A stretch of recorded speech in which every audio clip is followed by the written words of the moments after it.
You have done this before. You made a decision. You changed something. You felt it working. And then, slowly, without a clear moment you could point to, you ended up back where you started. Same patterns, same ceiling. Same version of yourself you thought you had left behind. And you probably blamed yourself for it. You told yourself you lacked discipline. That you didn't want it badly enough. That other people had something you didn't.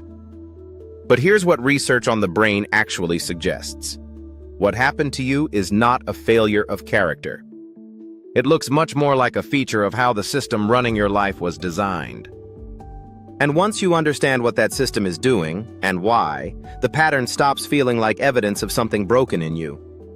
It starts looking like something you can finally work with. Here's what seems to be happening. Your brain builds and maintains what researchers call an internal predictive model, a kind of map of who you are, what you're capable of, and what outcomes feel realistic for someone like you. This model doesn't live in your conscious thoughts. You can't look it up. It runs quietly in the background, shaping what you notice, how you interpret things, and what behavior feels natural versus forced. Think about the last time you tried to do something differently. Maybe you spoke up when you'd normally stay quiet. Maybe you charged more than felt comfortable. Maybe you let someone in when your instinct was to keep distance. There was probably a moment, brief, almost invisible, where something in you said, "This doesn't feel like me." That feeling is worth paying attention to, because it may be exactly how your brain signals that something is moving outside its familiar range. And that range matters. Your brain appears to have a zone of what feels normal, what feels like you. When your life moves inside that zone, the system is quiet. When it moves outside, in either direction, the system responds. Not to punish you, but cause unfamiliarity registers as something that needs correcting. And a nervous system built for survival treats anything unfamiliar as something worth slowing down. Here's the part most people miss, and it changes the entire way you see self-sabotage. Research suggests this response doesn't only activate when things go wrong. It can also activate when things go unexpectedly right. Both sit outside the familiar range. In both cases, the brain may begin pulling you back toward what it recognizes as you, not because the better version is wrong, but because it isn't familiar yet. This is why people sometimes undermine success they genuinely wanted. This is why progress made in moments of high motivation can collapse when the motivation drops. This is why you can want something deeply, work for it, begin to get it, and then find yourself weeks later back at the baseline. The system corrected, it was doing its job. Your brain isn't keeping you small because it has given up on you. It's keeping you small because small is what it knows. Now here's a useful way to understand the mechanism, and where the science gets interesting. You already know homeostasis from your body. Your body temperature stays at 37 degrees. Not because you decided. Not because you try. The system regulates it automatically. When it rises too far, the system cools it. When it drops, it warms it. The point it returns to is protected without your involvement. Researchers who study self-concept and identity stability have found something that resembles this process in how people maintain a consistent sense of self. When life moves too far from who the brain expects you to be, whether in a negative or positive direction, it tends to find ways to bring you back. The behavior looks like self-sabotage from the outside. From the inside, it feels like doubt, timing issues, sudden loss of motivation, or the sense that something just isn't right. But the timing was fine. The opportunity was real.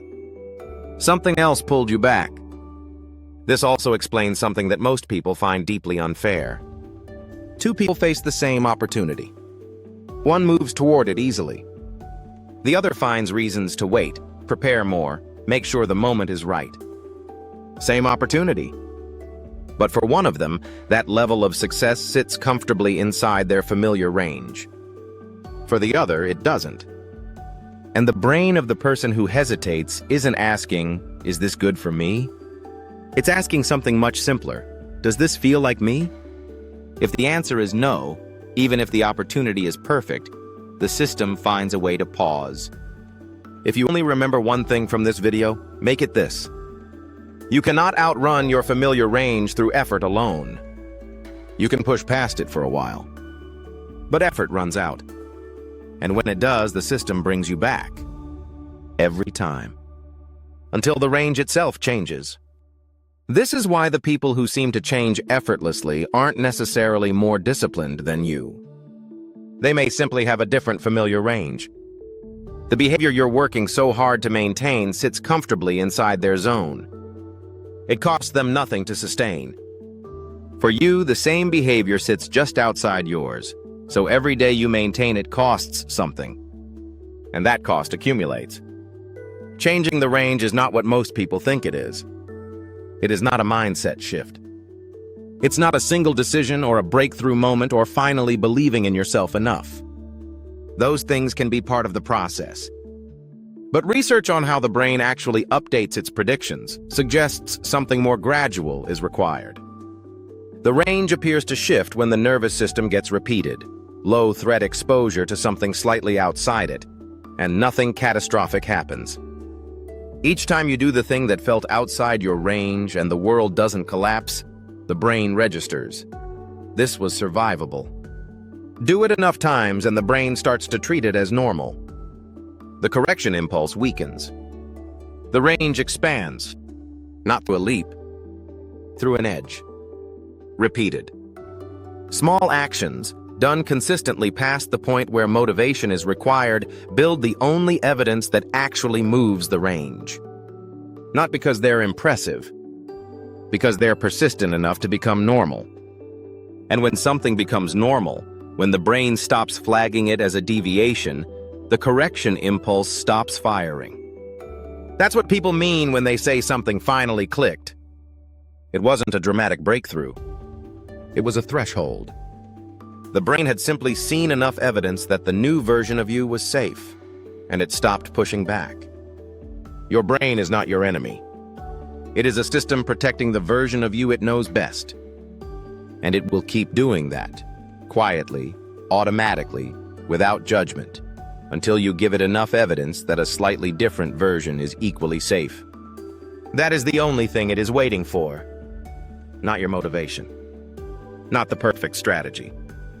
Just evidence. Repeated. Safe enough to integrate. When the range shifts, the ceiling lifts. Not because you pushed through it, but because your brain stopped placing it there. If this reframed what you thought self-sabotage was, like the video so this kind of mechanism-based content reaches more people. Subscribe if you want to keep understanding how your brain quietly constructs the limits of your life. And share it with someone who has been blaming themselves for a pattern that was never really about willpower.